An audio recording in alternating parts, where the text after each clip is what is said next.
বিসিবির game development বিভাগে কাজের সুযোগ পেয়ে খুশি সাবেক অধিনায়ক হাবিবুল বাশার। বয়সভিত্তিক ক্রিকেটে ফলাফলের চেয়ে মানসম্মত ক্রিকেটার তুলে আনায় গুরুত্ব দিতে চান তিনি।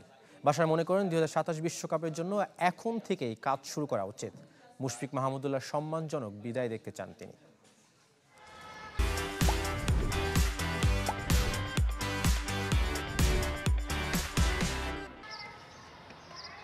দীর্ঘদিন নির্বাচকের দায়িত্ব পালনের পর নারী দলে কাজ করেছেন হাবিবুল বাশার।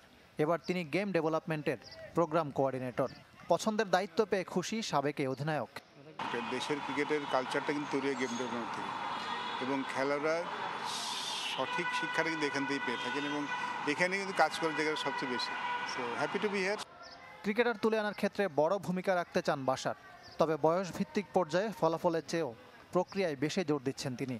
বর্তমান নির্বাচকদের সাথে মিলেমিশে কাজ করতে চান সাবেক এই নির্বাচক।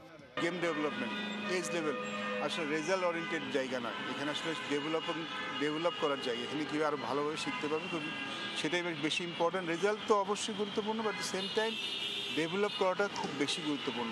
জাতীয় দলই সব কিছুর মূলে। মুশফিক মাহমুদুল্লাহর মতো সিনিয়ররা অবসর নিলে তাদের জায়গায় বিকল্প তৈরি, এমনকি প্রতিটা পজিশনে একাধিক ক্রিকেটার তুলে আনার ভাবনা হাবিবুল বাশারের। আইসিসি ইভেন্টে ধারাবাহিকভাবে ব্যর্থ বাংলাদেশ 2027 বিশ্বকাপের জন্য এখন থেকে কাজ শুরুর তাগিদ দিলেন বাশার। মাইকেল ক্লার্ক যখন আসছেন তখন রিকি পন্টিং খুব ভালো করছেন, ওয়ার্ল্ড কাপ জিতেছেন, বাট দেন অস্ট্রেলিয়া ডিসাইডেড যে আমাদের নেক্সট ওয়ার্ল্ড কাপের ক্যাপ্টেন কী হবে। সেখানে মাইকেল ক্লার্ক চলে এসেছেন। আমি একটু উদাহরণ দিচ্ছি, নাম উচ্চারণ করছি। তো সব দেশে কিন্তু নেক্সট ওয়ার্ল্ড কাপে কারা খেলবেন, আমাদের নেক্সট ওয়ার্ল্ড কাপের ক্রিকেটটা কী হবে, কারা খেলতে পারেন, সেটার চিন্তা করেই কিন্তু প্ল্যান করা। মুশফিক মাহমুদুল্লাহদের সম্মানজনক বিদায় প্রত্যাশা হাবিবুল বাশারের। ইকরাম হোসাইন, চ্যানেল 24, ঢাকা।